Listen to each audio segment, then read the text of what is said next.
Hello, Water Forest Focus. We're just under a week from the fake transfer deadline as Nottingham Forest and a clutch of other Premier League clubs look to avoid a points deduction. We'll discuss how they're trying to beat the rules rather than break them, and if the Reds are going to get on the act. We'll also discuss the latest transfer rumours as Forest are linked with Leeds and Italy for Wilfried Gnonto, among a couple of other players in the company of, first of all, Emily Anderson. Emily, good to have you with us. How are you doing? Good morning, Matt. I'm good. Are you okay? Yeah, good. Not too bad at all. Thank you. Second guest is Greg Mitchell, rocking. What season's that shirt? It's training top from last year, I think. Oh, very nice. I like it. Very good. Yeah. And third guest is Michael Temple. Temps, how you doing? Crisp, alert, and supercharged. Wow. That's very LinkedIn. Good. I'm glad to hear it. We'll start. There's lots of transfer stuff to get through around players Forest have actually signed and are going to sign, like Stamenic and Carlos Miguel, which we'll get to. We'll do some transfer rumours, like I mentioned. Wilfried Gnonto, a Fenberbahce player, which we'll touch on briefly, and Caoimhín Kelleher. I checked how to pronounce his first name. We'll touch on that a little bit, maybe a little bit of VAR at the Euros, but we'll start with PSR. As I said at the top there, June the 30th is the deadline to file your account. So a clutch of clubs are trying to avoid sanctions, Forest being one of them. One way to do it is to sell academy players for 100% profit on the books. So you could do that with players like Brennan Johnson, as we did, or you could do it with players who have barely played a first-team game for what look like inflated fees. And it seems like some clubs are doing that. So I'll just run through, before I discuss it with the others, a couple of the deals that are on the table so people get a sense of what's happening. Aston Villa are going to sign Ian Maatsen from Chelsea for 37 million. Seems fair enough. Probably good season on loan at Dortmund. Made the Champions League final. In return, Chelsea are going to sign Lamare Bogarde, who has 2 Premier League appearances to his name, I believe, for 19 million. Villa have signed Lewis Dobbin from Everton for 9 million. In return, Everton are going to sign Tim Eribunam for 10 million. More senior player, but Dominic Calvert-Lewin to Newcastle for 37 million, possibly. And Everton might buy Yankuba Minte, who for 30 million. It's a long list. He looks a good player. And there's Wolves selling Kilman, maybe signing Elliot Anderson in return. It sounds like murky business. What do you make of it, Temps, to start with? Well, look, PSR is a mockery because for me, and I think one of the journalists made this point in the Sunday papers, if a club isn't paying the bills and football debts are going unpaid and they're using someone else's money to fund their football club, then yeah, ping them, transfer ban, whatever it might be. If an individual is willing to invest in his business in any walk of life to make it better than a rival business, it's absolutely fine for me.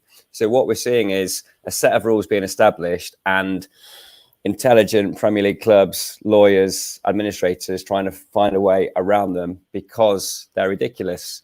So these laughable fees for academy players that have barely played senior football are an example of people working within the letter of the rules, but abusing the spirit of the rules. And the reason they're doing that is because the rules are unsuitable to govern the challenge that they're supposed to be there to hold. The top 6 are feathering their nest, cracking on as they need to be with related party transactions, underhand transfers and everything else. And anyone else that dares to try and break into the elite is being kept at arm's length as they just extend this ridiculous self-interest. So yes, these transfers are laughable, but the fundamental PSR rules are laughable. Why can't an individual that wants to improve his business and get past those that are already established use the wealth he's amassed from elsewhere to do that?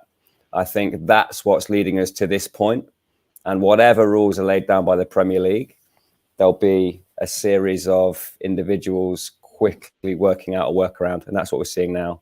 It's just proliferated from nowhere, hasn't it?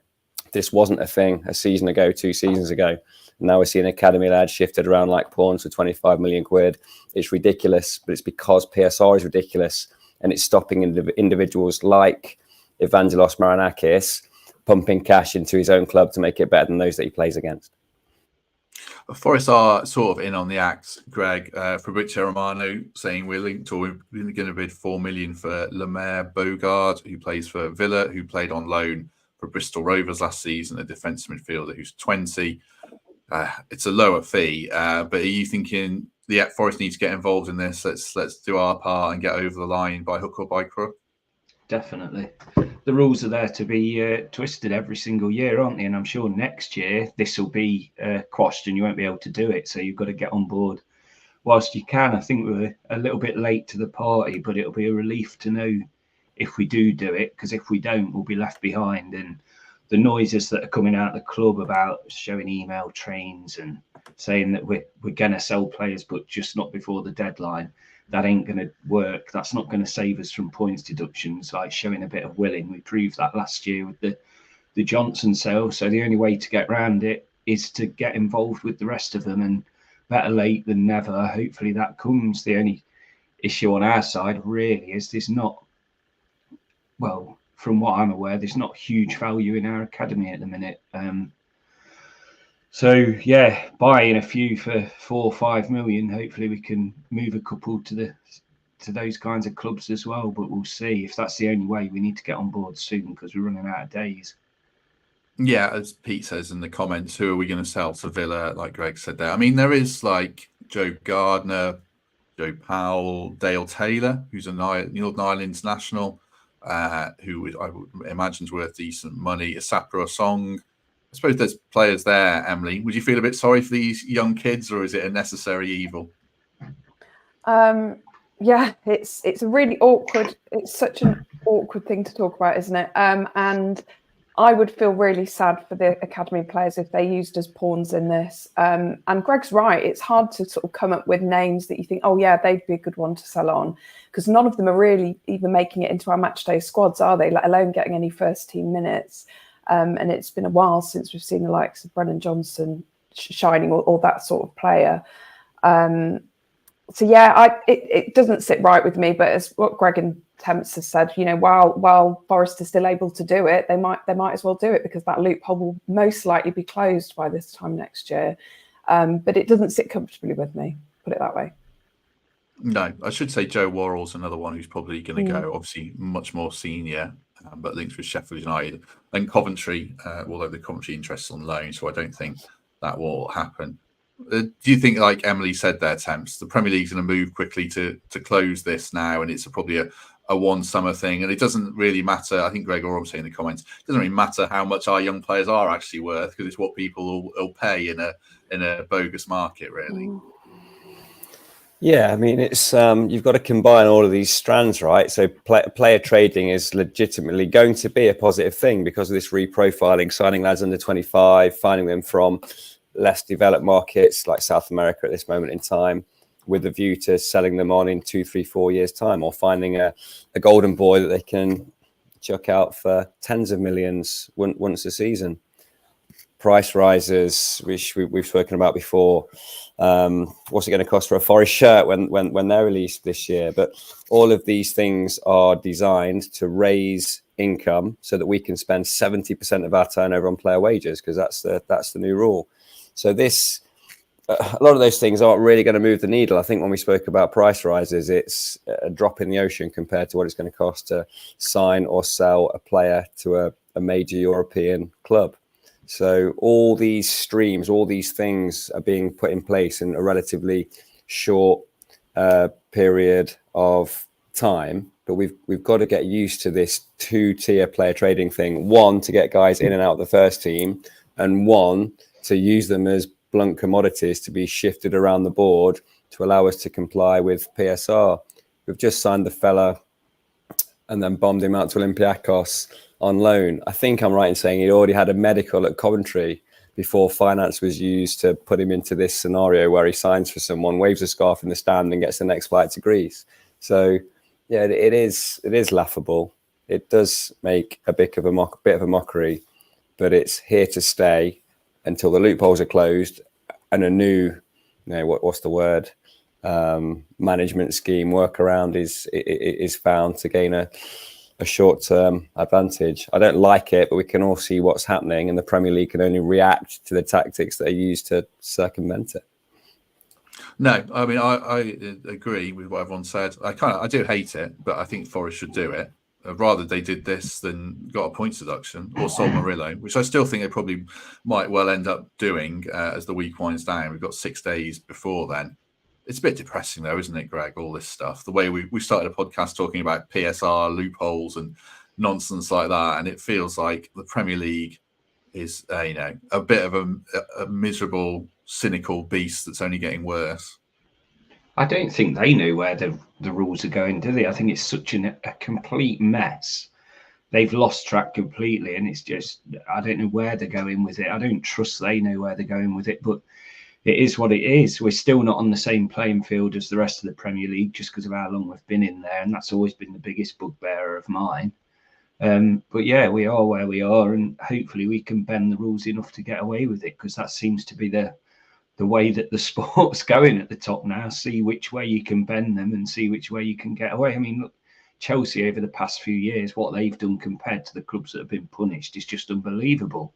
But because they've somehow managed to stay within these strange rules, they've completely got away with it. And I think that's the game we have to play now. Off the field, you need staff as strong and as good as the ones on the field to keep you in the Premier League. It's as important now as it is buying your next top striker. It's ridiculous, but it isn't going to change, and it's just part and parcel of being in this league that we've got to manage off the field issues as much as on the field ones. Just lastly on this, Emily, before we move on, I mean, if we can't, bend the rules sufficiently, and we have to sell Murillo most likely for, even if it's for a reduced fee, are you going to do that rather than take the hit? We discussed this at the live show, but the deadline's getting closer. Would you take the hit and accept Forest, have to abide by the rules which they've known about? It's been 12 months since they knew they were going to get a last points deduction effectively. So would you sell Murillo at a knockdown price if we need to? Yeah, my position hasn't really changed on this. We talked about this at the live show, and my fear is if we flagrantly break the rules again, the Premier League are going to go down even harder on us and tougher on us. And I just think it's a really bad look every year to keep saying, well, we don't care about the points deduction, we'll take it and stay up, because one day we'll be lumped with a massive points deduction, and then everyone will be upset that we did break the rules. And for me, Murillo is such a talent. He's such a young, bright, shining star that I think his ceiling, well, he doesn't have a ceiling. I just think he's just going to be brilliant for whatever club he ends up playing for. And I think that as much as I would love him to stay, because I think he's brilliant, he's still got a lot of developing to do. We can make some decent money from him. Maybe, as you say, a cut price if we have to do it sooner rather than later. But for me, he's kind of the sacrificial lamb, I guess, for this transfer window to keep us within those PSR rules. And is hopefully replaceable, unlike some of our other starlets that are potentially moving away. To be honest, since the season ended, I've kind of come to terms with the fact that he's probably going. So I'd be more shocked if he stayed, if I'm honest. Some kind of mixed takes on that in the comments. Will take the points. T says Murillo's worth 10 points a season. That's a big figure. I'm not. Will said he would do it because we can't have another points deduction. And Greg Oram says about Everton getting 2 points for their second charge. My only issue with that is I've no idea if we get 2 points for our second charge, because there's just zero transparency around the rules. Premier League might say they want to deduct us 20 points. I mean, they wouldn't, but it would be something bigger. So no, I would still sell Murillo. Right. Any final thoughts on that before we move on, either Temps or Greg? My hunch is we sell Murillo. I think it will happen this week, that artificial deadline of the 30th of June to comply with PSR, for a few reasons. That's part of the strategy. We didn't sign him from South America to be our centre-half for 5 years. We signed him because we thought there was profit if he lived up to his hype and performed in the Premier League. Teams have seen that. Teams have seen what he does. He's an absolute outlier in terms of progressive passing from the centre-half position. He can play on the left side of a 2 or a 3, fits into any system that any top-tier club's going to play. And whilst the lack of deadline pressure at the back end means we won't get top dollar for him, there's significant gains in selling Murillo. I don't think we can abide taking a points deduction, both for the reason that Emily says, because we've done that. We've been shown that we leaned into it mitigating circumstance, all the rest of it, made that argument. That doesn't wash a year on when you've had 12 months to plan your strategy. Other clubs know that we need to sell Murillo. So there's some tension created by 2 or 3 or more suitors having to keep their price honest to whip him out of Forest. But I think, sadly, ultimately, June ends with Murillo departing and us saying thanks for the memories. He's not worth 10 points a season, by the way. That's a real big impact for a centre-half to make. Yeah, I agree. Yeah, I mean, I think he's worth some points, but arguably. But yeah, that's a big, big number. Right, we shall move on to transfer chat then. Just before that, you can get tickets to watch England versus Slovenia at the Euros at the Trent Navigation. QR code is on the screen. There's a few available. Or go to gigantic.com if you want to collectively moan about Gareth Southgate in a large group of people. Unless we turn it around, I don't know. We might do. But yeah, enjoy the Euros at the Nav. It's certainly been a great tournament overall. Anyone watch Scotland yesterday? I did. I haven't watched much at all, to be honest. I've been quite busy, but yeah, I watched it. I found myself like wanting them to score. I thought there was a chance we could get them if we finished, and that'd have been a good thing. But yeah, never mind. Bless them. So. I watched a video where they were offering Scotland fans like, you get out of the group, but England win the Euros. You get to the semi-final, but England win the Euros. You get the final, but lose to England in the final. They're all like, they all hate England that much that they would reject all those scenarios. So no, I think the hatred is one-way traffic, isn't it? Really. I've watched most of the games, and I flicked between the Germany game and the Scotland game last night. I had one on my phone, one on the telly. And it was a very, very boring game, the Scotland game, right to the very end. Really good news to see, by the way, that Varga is stable and doing okay. It looked like really worrying scenes during the game last night. Devastating, though, for Scotland. We've all been there, haven't we? 100th minute goal to crush all your dreams. So, yeah. Sounds sympathetic. Well, I am. I wanted them to progress, but they didn't. So, yeah. What are you going to do? There is one thing that's related to bringing it up with VAR. I mean, Scotland probably had a duff decision. I thought it was a penalty. Yeah, I did. But there's the thing around just how VAR has been implemented at the Euros, and Stuart Atwell, unsurprisingly, had his moment of controversy. It was probably the only decision that took an eternity to implement. Well, you haven't seen much of it, Greg, so I'll ask Temps. What have you made of VAR at the Euros? It's been much quicker, I think, is the main thing. Quicker. I think they've obviously assessed who's best to be in the truck rather than just some out-of-work ref that weekend who gets bunged in there to have a go at his hobby job. That's quite evident. I've really enjoyed the clips from Major League Soccer where the referee is mic'd up and has to announce his logic to the stadium once he's viewed the replay and made his decision. Very much a US thing, but their view in the States is this is fan first, supporters the lifeblood of this, be that in stadium or via broadcast, and the referee should be accountable to the fans rather than just some aloof, hard to access group that Howard Webb apologises for with Michael Owen once a fortnight. So yeah, the pace and the dedication of specialists on VAR is why it's working better in the Euros than the Premier League. And I hope they take note and implement those two facets, because hearing them refer to each other by nicknames like three likely lads down the pub when they're getting a decision wrong is really, really galling. And I think they'd be more professional if they were assessed and deemed to be experts with the technology, pace and decision-making, like I said, rather than some ref who's just out of work that weekend.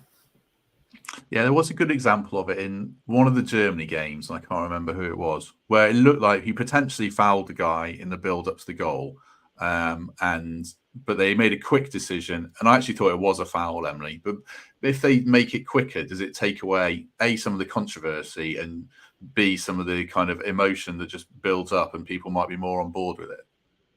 Yeah, I mean, it isn't necessarily always the best thing to come to a speedy decision, but for me, it feels a lot more efficient. The semi-automated offside decisions, you can't really argue with. They're working really well. And I would say apart from the Anthony Taylor-Atwell game, it's been fairly unremarkable. I know Scotland felt like they should have had a penalty last night. But the other thing I've noticed as well is the refs are being sent to the screen, and we're not really seeing that in the Premier League. We didn't see that last season, where the VAR are happy to say to the ref, just go and take a look at this, then see what you think. And the ref's happy then to either go with the VAR or make his own decision. I think it's worked really, really well. And I just hope the Premier League can take note for next season, because it's semi-automated VAR is coming in, isn't it, midway through the Premier League? So, yeah, it can only be a good thing. Hopefully we've got the right people in the right places to operate it. Hopefully so. Let's talk transfers then. Quite a few things to get through. It happened a few days ago, but we did sign Marko Stamenic from Red Star Belgrade. He is 22, signed a 5-year deal straight off to Olympiacos on loan. There's a lot of question marks, Greg, around what's the loan fee that they're paying us, if anything. Is it inflated? Is it nothing? When does it go into the accounts and all that kind of stuff? But just in principle, what do you make of the deal and sending another player to Olympiacos on loan? Are you on board or sceptical? Sceptical. It always worries me when it's that way, because you think, are we the pawn to help Olympiacos there? You know, because it's going to go on our books one way or another, isn't it? And the chances are we don't see him play for us. He's not going to spend a year at a Champions League club to improve himself to come back to us. It seems like a deal for them, for me, and not for us. So it's a real shame if that's the route we go down. But who knows? I might be wrong. But, you know, when a player goes over there for a year, it's very, very surprising if they come back a Premier League player for us for a long-term future. But it's more about the money again for me. Like, where does it go on the books and how does it affect us? And I haven't got a clue. No, I guess that's the question, Temps, isn't it? There's understandable scepticism about it. I mean, he might buck the trend, but is it just a bit... Can you understand why fans are confused when they're like, oh, we've got to sell players for PSR, and then we're one of the only clubs that's actually confirmed a signing so far? Yeah, but then we've shifted him to a sister club for a loan fee. So you can completely understand the timing of that and the fact that we're unlikely to see any significant money spent until after the end of the month. So, yeah, I get it. I think it's quite transparent, isn't it? What's happening there? What's my assessment of the player? Unlikely he'll ever play for Forest. But from a PSR perspective, we spent 2.5 million quid. Whatever the loan fee is to Olympiacos, who knows? Whatever the money is on the way out when he goes elsewhere in Europe in 2 summers' time, it has to be a positive thing for the PSR calculation, because to my point earlier about these 2 tiers of player trading, one literally that pawns being moved around the board and one to improve the first team. This falls firmly into the first bracket for me. So I get it. I don't think we need to assess him as a footballer, because he's not ever going to be our footballer. But he is going to facilitate the signing of players that are ready for our first team. But that's not going to happen until this artificial deadline of the 30th of June has passed. So, yeah, disregard where he might fit into the squad. He's a pawn to be traded.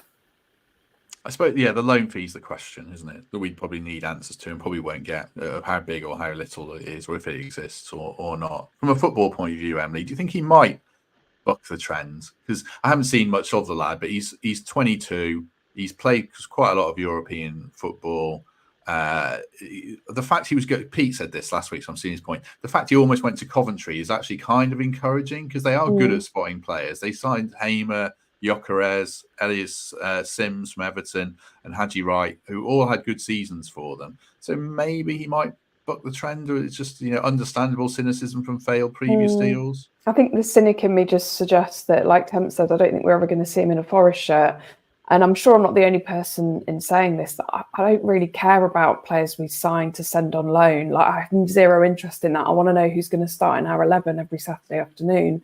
And at the moment, I don't see him really ever doing that. And I'd be really surprised if he did. So, yeah, bolstering up our team. We know we need to make a few adjustments for next season. That's what will get me excited, and that's what I'm interested in. If we get relegated, I think we might definitely see him. But I think we might see him anyway. I don't know. Carlos Miguel is the other one who it looks almost certain is going to sign, the goalkeeper. I think we've talked about him a lot, so probably not much more to say on him. Interestingly, in the Mail yesterday, they said we're still monitoring Caoimhín Kelleher, the Liverpool keeper, who's got a price tag of 35 million. I mean, I would imagine, Greg, should we have moved on from him? Because Carlos Miguel, the point of him is he looks like he's first team ready, and we've got sales. Surely we don't want to shell out a big fee on another goalkeeper now, do we? Nothing surprises you, does it, with this lot? But so that wouldn't be there'd be no talk of a loan with him then, or anything like that. No, I mean, I don't think this will happen. I think it's it's just going to be paper talk. It's silly season, isn't it? You'd hope, but the problem with silly season sometimes is it actually happens with us. But yeah, I think we've got enough goalkeeper issues. We've almost got a squad of them already, so they need to be shipping some out before we're getting a few more in. I see the tweeted Turner got a clean sheet again last night, so that's almost like a look at our keeper type thing. So yeah, it's not something that excites me, the goalkeeper chat. I've got to be honest. I thought we had ours, soaping cells from last season, but this the Brazilian guy looks good and he's not too expensive and he looks like a character. So I'm excited about him, but hopefully that's the end of the goalkeeper rumours after he comes.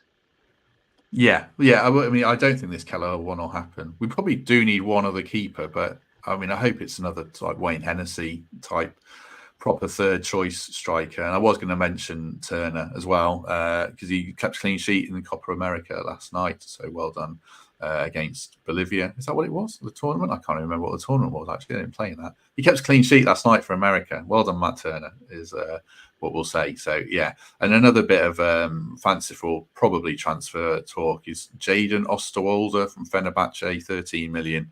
He's 23. He's linked with West Ham, of course, and us. Probably not much to say about it until we know more because the Turkish media is pretty wild, so not too much to add on that. And Joe Wall, potentially Sheffield United and Cov. And then we'll come on to Wilfried Gnonto. He's linked with, and it's only come from one outlet, so a bit of a pinch of salt, but a £17 million bid. Mixed reaction. What do you make of it, Temps, before we bounce around a few more specifics? He was one player you mentioned when we were discussing, players from Leeds we could nip in for. Yeah, I liked Gnonto because he can play off both sides. He's a direct runner, stands up fullbacks, draws fouls and yellow cards, and I think he profiles somewhere between Elanga and Hudson-Odoi, but he can be a traditional winger. He can run a bit more directly. Having dwelled on what I said there, I don't think he's the answer in terms of improving the 11. He's probably a squad player, a 20-minute change if we're struggling, and understudy should Elanga or Hudson-Odoi be out of the side for any period of time. So yeah, I don't assess the source on that one as particularly credible. So I'm not sure it will happen. Hope, as I said before, we're just looking for those 3 or 4 that are going to go into the 11 and improve it. And Gnonto doesn't quite get to that level for me. As Peter says, do us a favour and hit like and subscribe. That would be a great help. I think it's interesting the reaction it's generated, Emily. We'll touch on it a little bit more. Quite divided around yes, please, no thanks. Partly because he tried to engineer a move away last season, but he's only 19. Yeah. I don't think that really washes with he's only 19 because Murillo's a kid, Jude Bellingham's a kid, and they've got good attitudes. I don't think that's really his age shouldn't be a factor really.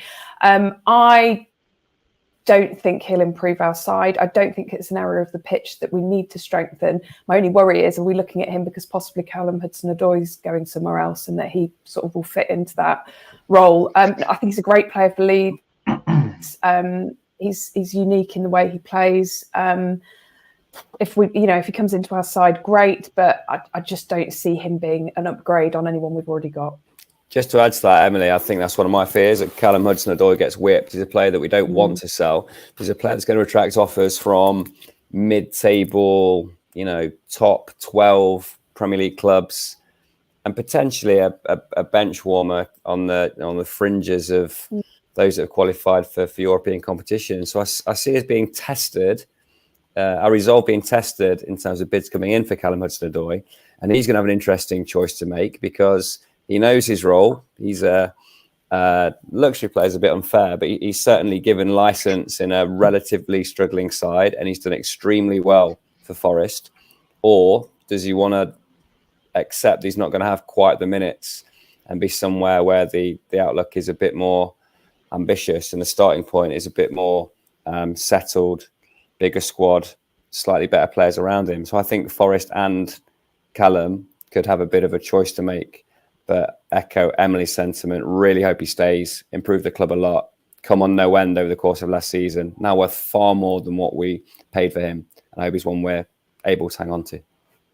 Just finally on Gnonto and wingers in general, Greg, because I think we will buy one. Gnonto scored 8 goals in 20 games in the second half of last season when he knew he was staying and he was stuck at Leeds and he knuckled down. He's obviously very talented. He's got 13 Italy caps at the age of 20. If it's a 20 million fee and it's kind of Gnonto or Reece Nelson, would you prefer Nelson and his 20 million probably a bit rich to be investing in a third winger option unless they're definitely better than Elanga? I like Gnonto. I've got my Leeds mates in my ear saying how great he is and this, that, the other. Like you say, he's got Italy caps. That's at his age as well. He's got the experience, he's got the head, and he's got the CV already to value keep being added to him. So that might be an investment that we look down 2 or 3 years and go, yeah, that was a very good move. So at the minute, I'd go for him. But like you say, it's just one paper talk. It doesn't seem like there's substantial anything behind it, really. So we'll see it. But we certainly do need someone. Say Reece Nelson, didn't you?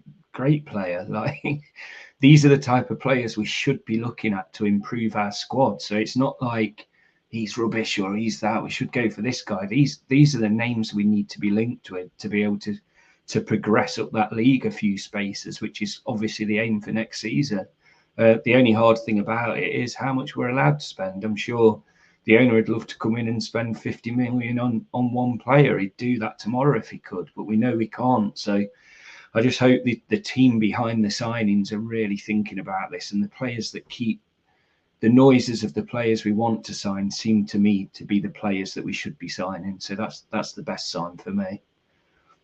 Yeah, what do you make of a lot of these names are so fanciful, Emily, but there's a kind of a theme to them. They're quite young. They're upwardly progressive in terms of their career trajectory. Hopefully, players we can sell on.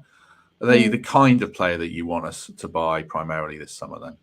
I think that's the kind of player we're going to have to be looking at, because I guess they're not in that £50 million bracket that Greg's talking about, because we can't even entertain those sorts of figures. So yeah, I guess it is those up and coming raw talents that Nuno can bring on. And for me, we don't need too many additions this summer. I think if we can hang on to our core of our squad, then it is just those few additions. And I didn't really mention anything about the goalkeepers, but I'm really worried that we're just going to be awash with goalkeepers. And actually, Matt Sells proved himself to be our number one. So let's stick with him, and then Carlos Miguel can vie for that position. So yeah. So I think we have no choice other than to go for the probably not the bargain basement, but the younger brand of player that we can maybe turn into someone we can sell on for profit. So like Murillo's a great example of that in one season.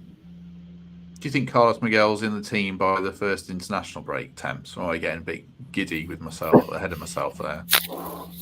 Yeah, I like what I see. I don't see any reason why he wouldn't be. There's clearly a narrative in convincing him to come that current incumbent is on his way out, despite us being satisfied with the performance levels that we've seen. So yeah, I do. I think he's here for the 11. I really like what I see. Clearly a bit of a character and an upgrade. However, unproven in this league, never experienced this environment before, element of risk attached as there always is, but he's going to have some friends around him. Hopefully that will help him settle and we can see him hit the straps from the get-go. Confidence is so important. And I think with that, relatively positive run of fixtures early on, if we can get ahead of steam, if we get his, chest out, shoulders back, and perform like previous players have for us in that position, I think he can become a bit of a cult hero at Forest. Yeah, I think so. As TC says in the comments, it is inevitable now. I'm sure he'll be announced in the next, probably tomorrow or something like that. I'm sure it will happen. Just lastly on transfers, Steve McQueen, not the real name, I'm sure, says Eurostars will be signed. Is that a bit of a worry, Greg? Not a worry, but I kind of think, Nicola Jurkan played very well at Euro 96 always springs to mind with that kind of thing. It's like I don't think they'll be just seeing a player who's had a couple of good games for Georgia and think, oh yes, please, let's sign him, will they? It's the old Portsmouth tactic many years ago, wasn't it? Watch a player in the World Cup and have them there by August. No, it is a great shop window though. You're seeing players. When you shouldn't normally be seeing them, and Forest will be looking at that. Of course they will, but so will every other team. So if anyone's ever good, then they'll get snapped up.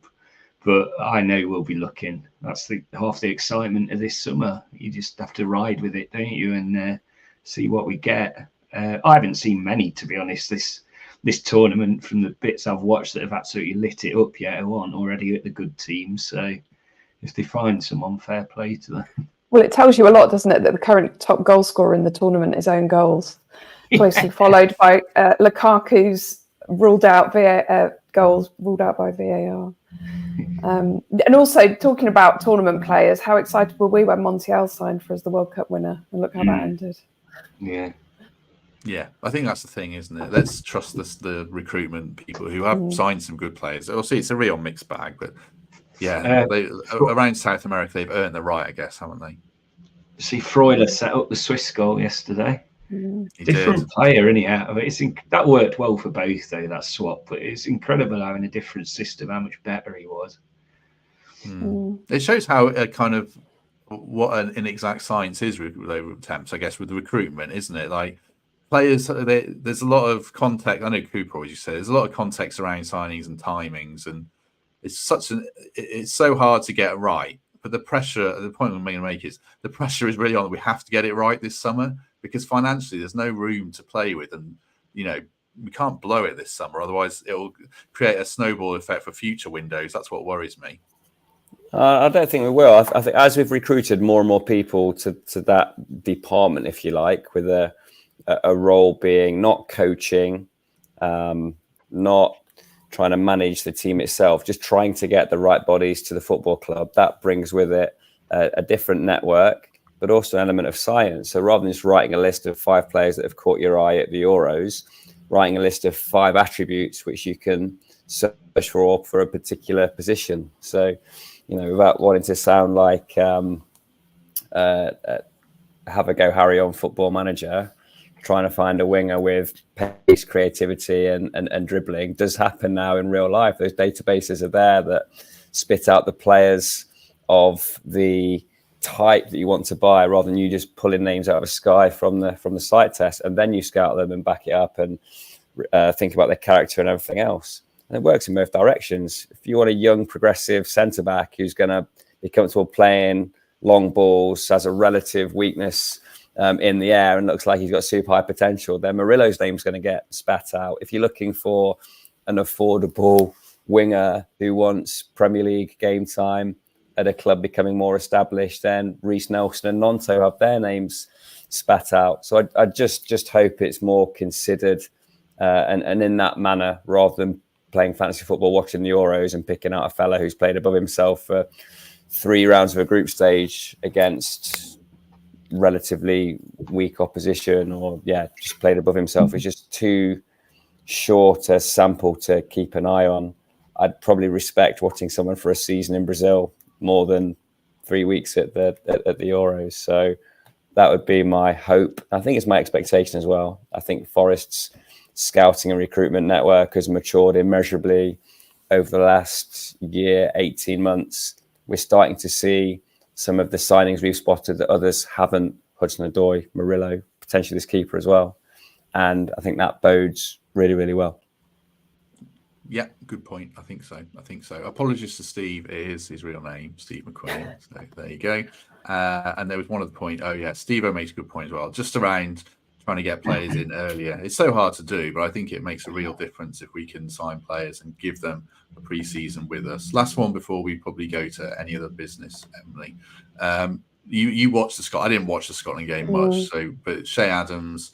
Can you read anything into Scotland at the Euros? Because the way they've played, I mean, they make Southgate's England look out really ambitious and forward. Yeah, if you look at their stats, their shots on target last night in the first half, shots on target 0, shots 0, and I think the whole tournament they've only had maybe into the teens. I've said before on the podcast, I wouldn't want Che Adams, and people say, oh no, he'd be a great addition, he'd be a great backup striker. I don't see what he offers. And you could argue that maybe in a Scotland squad you can't see his full potential, but surely he's there to bang the goals in. And Scott McTominay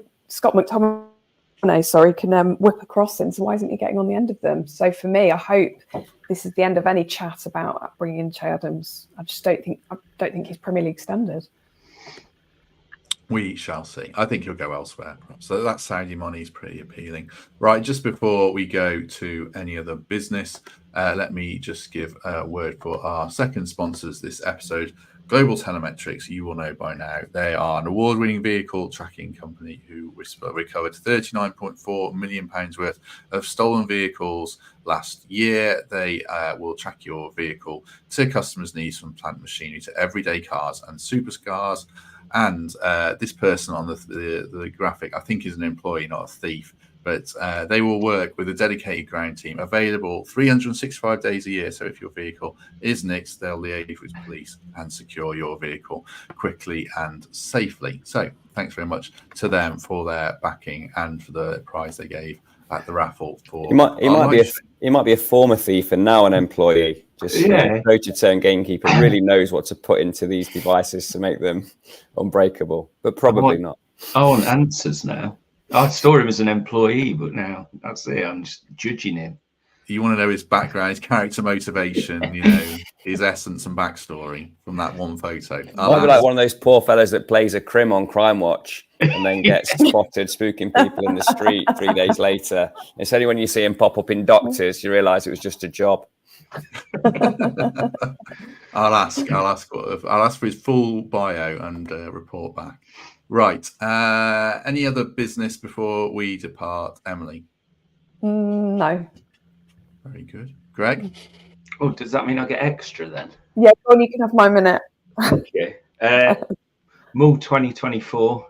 It's the summer celebration for Stand Against MND. It's probably the biggest night in the calendar for Steve Mulaney's testimonial. It's on the 8th of July at Collick Hall. It's going to be great. Stuart Broad, Graham Swan, hosted by our very own Darren Fletcher. Can we say our very own? I think we can. It's part of the team, isn't it? It's going to be great. I'm going to be there using it as an excuse as a decent night out and for a great cause. So if you're interested, just go onto the website, which is mull2024.co.uk. And I think I've started my midlife crisis as well because the football season's over. I've got nothing better to do. I'm going to start boxing. I've booked my first session in, so I'll keep you informed how that goes. If I turn up with a black eye, you'll know what happened. It wasn't Laura.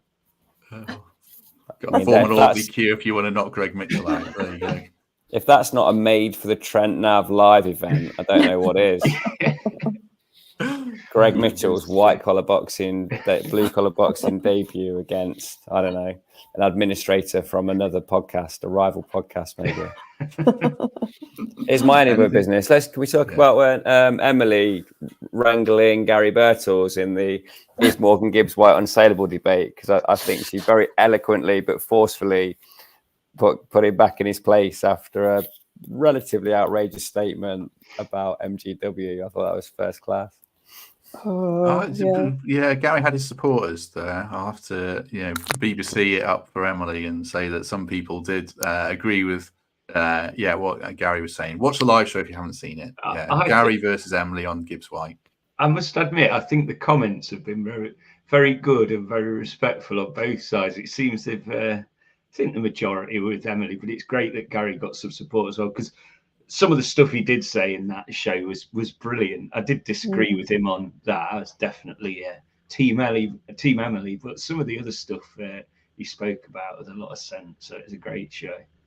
Yeah, it was really good. The next one will be in the first international break in September. So that's part of my other business. The other thing I was going to say was, if you want to vote for us in the Football Content Awards, I should say a couple of weeks ago, but the link's in the description for Best Premier League Podcast. If you want to lend us your nomination, that would be good. Rest this week, I don't think we'll be back tomorrow unless there's any concrete transfer stuff. Even Miguel, everyone knows he's signing. Wednesdays with Nathan Tyson. That's really interesting on him, whether he'll play on or not, and what he's got planned for life after football. And we had some interesting Forest chat around Hudson-Odoi coaching, the way players are coached these days, and the way the game's played. It was before the England game, but it fit quite well with that. So there's that with Nathan. Thursday we'll do a Q&A with some of these guys, or Pete or Mark or Mikey, I'm not sure, but we'll take your questions for that. So do join us the rest of the week. Good to have everyone's company for 45 minutes with about 400 people with us, which is great. As ever, if you haven't already, do us a favor and hit like on the video and subscribe to the channel and give us a lovely review on iTunes or become a member, or all of the above would be great. Right. Thank you very much, Greg Mitchell. Cheers. Enjoyed that. Thank you, guys. You're off boxing now? I am going to the gym, actually, yeah. Before my night shift, because I do work, contrary to the rumours. Temps, thank you very much. I'll batter him, Matt, if no one else steps up. Well, don't worry. Emily, thank you very much. Thank you. And I could give them a good verbal going over. Yeah. I've had one of them before, actually. Yeah.